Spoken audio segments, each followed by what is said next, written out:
बिस्मिल्लाहिर्रहमानिर्रहीम। अस्सलाम वालेकुम स्टूडेंट्स। आज हम फेडरल बुक ग्रेड 10th का फर्स्ट चैप्टर पढ़ने लगे हैं, यानी कि आज हम अपना स्टार्ट लेंगे क्लास 10th जो है फेडरल बुक उसका। बच्चे ये चैप्टर भी बहुत इंपॉर्टेंट है और बहुत इंटरेस्टिंग है, और अगर आप ये बेसिक टर्मिनोलॉजीज पढ़ लोगे तो आपके कॉन्सेप्ट्स और ज्यादा क्लियर हो जाएंगे। तो वीडियो को आप लास्ट तक जरूर देखिएगा। आज हम कुछ बेसिक टर्मिनोलॉजीज पढ़ेंगे, थोड़ा सा कॉन्सेप्ट लेंगे हम, क्योंकि आगे जो है ये सारे जो है डिफाइंस ये हमें आगे जितने टॉपिक्स हैं उसमें बहुत हेल्प आउट करेगी। सबसे पहले हम देखते हैं कि डाइजेस्टिव सिस्टम क्या होता है। तो बेसिकली जो डाइजेस्टिव सिस्टम होता है वो हमारे पास एक ऐसा सिस्टम होता है जिसमें डाइजेशन करवाई जाती है। ठीक है, तो मेन मकसद होता है डाइजेस्टिव सिस्टम का क्या करवाना, डाइजेशन करवाना। अब बच्चे वो डाइजेशन जो है वो कौन कराएगा, वो हमारे कुछ ऑर्गन्स जो है वो इन्वॉल्व होते हैं और कुछ ग्लैंड्स इन्वॉल्व होते हैं। तो ये ग्लैंड्स और ऑर्गन्स जो है वो डाइजेशन के प्रोसेस को जो है वो उसमें हेल्प आउट करता है। तो हमारा तब जाके बनता है एक सिस्टम जिसको हम डाइजेस्टिव सिस्टम कहते हैं। तो मेन यहाँ पे काम होगा डाइजेशन का। ऑर्गन्स और बहुत से ग्लैंड्स मिलकर करेंगे और एक सिस्टम बनाएंगे, इसे हम डाइजेस्टिव सिस्टम कहते हैं। अब नेक्स्ट हमारी टर्मिनोलॉजी आ जाती है कि इंजेस्शन क्या होती है। बच्चे इंजेस्शन जो है, अगर आप फूड को अपने माउथ के अंदर जब लेकर जा रहे हो तो टेकिंग इन फूड, यानी कि आप अपने माउथ के अंदर फूड लेकर जा रहे हो, तो ये प्रोसेस कहलाएगा इंजेस्शन। मीन्स इसमें सिर्फ आपने फूड को अपने माउथ के अंदर एंटर करवाना है, तो हमारे पास ये इंजेस्शन होता है।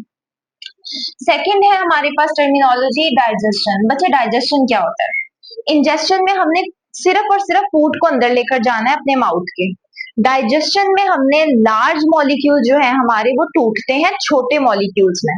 यानी कि अगर आपके पास कोई भी फूड है और उसके पार्टिकल्स जो हैं वो बहुत ज्यादा लार्ज हैं, तो डाइजेशन में वो मॉलिक्यूल जो है वो स्मॉलर मॉलिक्यूल्स में टूट जाएंगे, और उसके साथ साथ वो ऐसे मॉलिक्यूल्स में कन्वर्ट होंगे जो कि सॉल्यूबल हो, मींस उनकी सॉल्युबिलिटी हो, वो जो है वो हजम हो सके।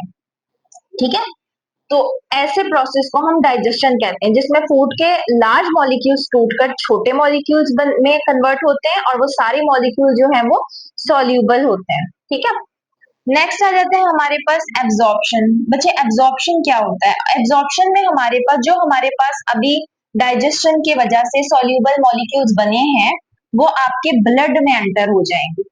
तो एब्जॉर्प्शन में आपका जो भी फूड है, फूड के मॉलिक्यूल्स हैं जो सॉल्यूबल मॉलिक्यूल्स हैं, उन्होंने कन्वर्ट हो जाना है, मूव कर जाना है कहाँ पर, आपके ब्लड में।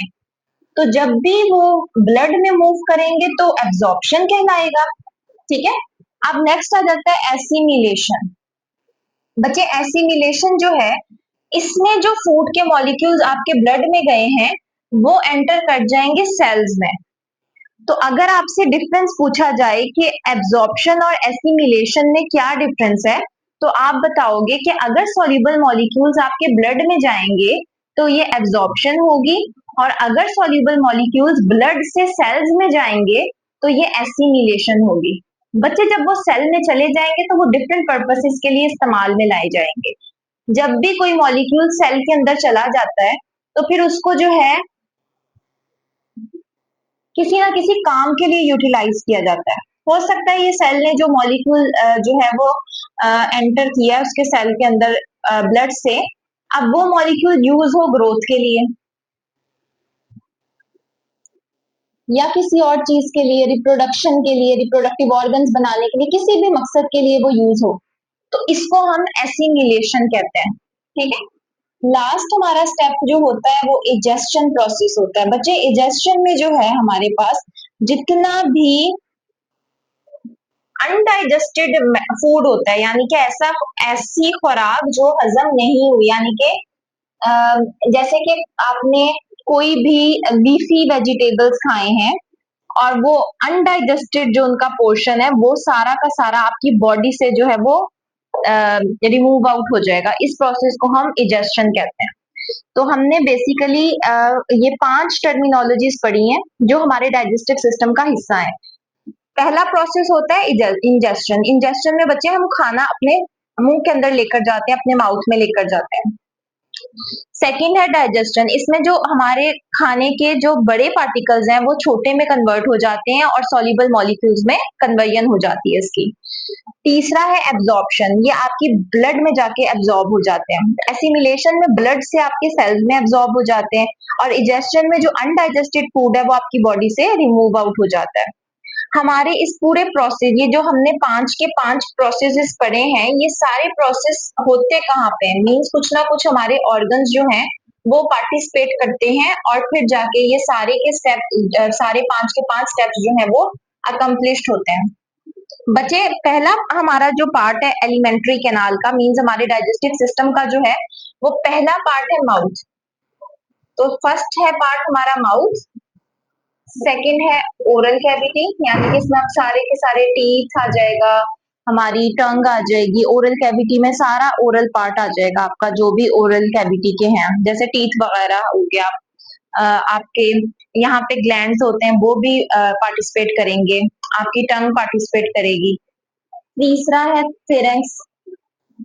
फेरेंक्स आपका जो है ये भी पार्टिसिपेट करेगा। एसोफेगस जो है ये पूरी ट्यूब होती है जो खाने को लेकर जाती है स्टमक तक, ये भी पार्टिसिपेट करेगी। फिर स्टमक तो मेन आपको पता है, वो जगह जहाँ पे बहुत सारी डाइजेशन होती है। उसके बाद आपका सिक्स स्टेप आ जाता है स्मॉल इंटेस्टाइन। इसमें भी जो है वो आपकी एब्जॉर्प्शन होती है फूड की।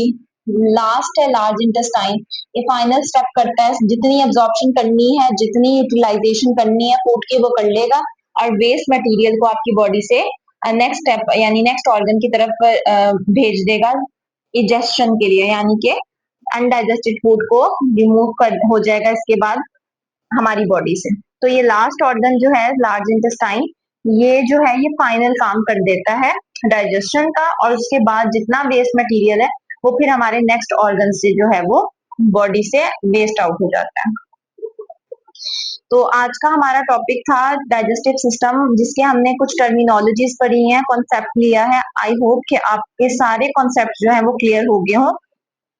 आप चैनल को जरूर सब्सक्राइब कर लें, क्योंकि आने वाले जो टॉपिक्स हैं वो इसके रिमेनिंग सारा आपको जो भी मटेरियल है वो मिलता रहेगा।